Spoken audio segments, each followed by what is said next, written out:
और महिंद्रा एंड महिंद्रा की XUV 300 जिसका हमें इंतजार था, उसका लॉन्च इस समय होता हुआ और आपके सामने ये ताज़ा तस्वीरें आपकी स्क्रीन पर आप देख सकते हैं। इस समय आती हुई ये गाड़ी अभी अभी लॉन्च हो रही है आपके सामने। दो वर्जन्स में, दो कलर्स में मैं देख पा रहा हूँ इसको। सब कॉम्पैक्ट SUV सेगमेंट में XUV 300 को उतारा गया है और जिस तरह से जानकारी मिल रही है 8 लाख से लेकर 11,000 रुपए के बीच SUV 300 की कीमत तय की गई है। तो इस लॉन्च पर लगातार हमारी नज़र बनी हुई है। इसके बारे में और भी डिटेल्स आपको हम आगे लाकर लगातार देते रहेंगे, लेकिन ये पहली झलक है, पहली तस्वीरें हैं जो अभी अभी हमारे पास पहुंची हैं महिंद्रा एंड महिंद्रा की। स्टॉक पर भी नज़र रखिए। आगे बढ़ते हैं और इस वक्त नज़र डालते हैं बाजार पर, जहां तस्वीर थोड़ी सी कमज़ोर लेकिन एक दायरे में बनी हुई है। बाजार अगर आप देखिए, निफ्टी आपके सामने इस समय आपकी स्क्रीन पर आएगा, एक बहुत छोटे से रेंज में घूमता हुआ इस समय दिन के लोज पर ट्रेड हो रहा है 10,732 के आसपास। निफ्टी बैंक दूसरी तरफ आप देखिए तो हरे और लाल निशान के बीच में घूम रहा है। हल्की सी बढ़त यहाँ दिखाई देगी। मिड कैप इंडेक्स पे भी नुकसान है, हालांकि 0.25% के आसपास का ही नुकसान देखने को मिलेगा। मार्केट ब्रेथ हालांकि अभी कमजोर है, यानी गिरने और बढ़ने वाले शेयर्स के बीच का जो समीकरण है, 2 स्टॉक ऊपर है तो 3 नीचे, और यह आज सुबह से बना हुआ है। इसमें कोई खास बदलाव हम आते हुए देख नहीं रहे।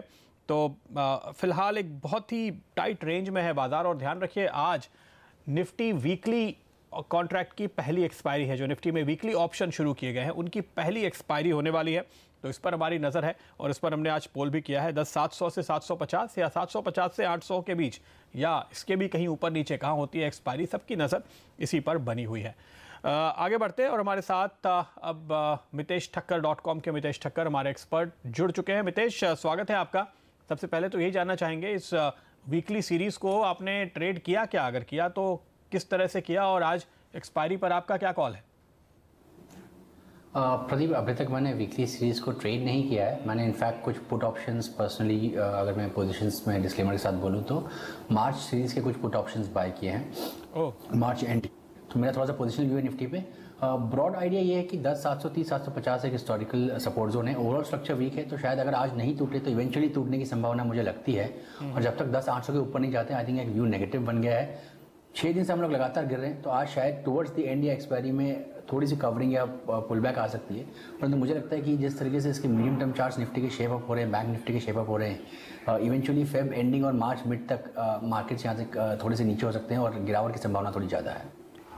ओके, तो आप यहाँ से गिरावट की आशंका देख रहे हैं, लेकिन आपने मार्च के पुट लिए हैं। किस लेवल के वो पुट ऑप्शन आपने लिए हैं मितेश, अगर आप बताएं?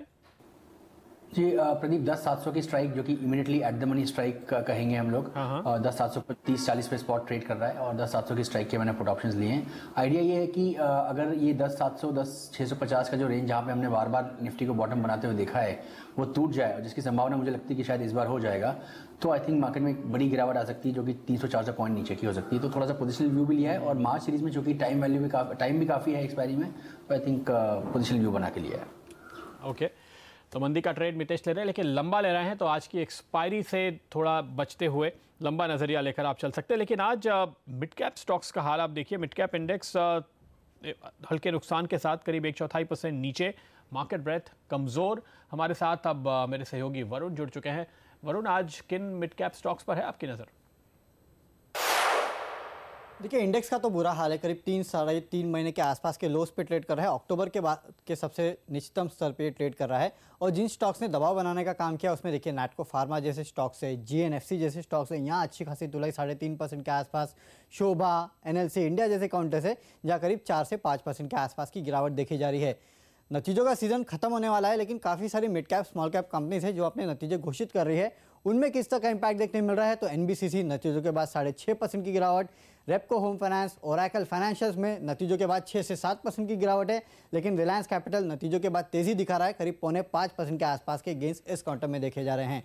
एक स्टॉक जो फोकस में है वो है करूर वैश्य बैंक। नतीजे कल आए, लेकिन कॉन्फ्रेंस कॉल में मैनेजमेंट ने हाईलाइट किया कि आने वाले 5 क्वार्टर्स में जो NPAs है वो काफ़ी हद तक एलिवेटेड यानी कि बढ़ते हुए रहेंगे। इसका इंपैक्ट देखने मिल रहा है इस काउंटर में। और आज करूर वैश्य बैंक में डबल डिजिट का गेन देखने मिला। एक समय तो था कि 20% के आसपास की गिरावट आ गई थी, हालांकि उन लेवल से थोड़े रिकवर हुए, लेकिन अभी भी करीब 15% के आसपास की गिरावट वहां देखी जा रही है।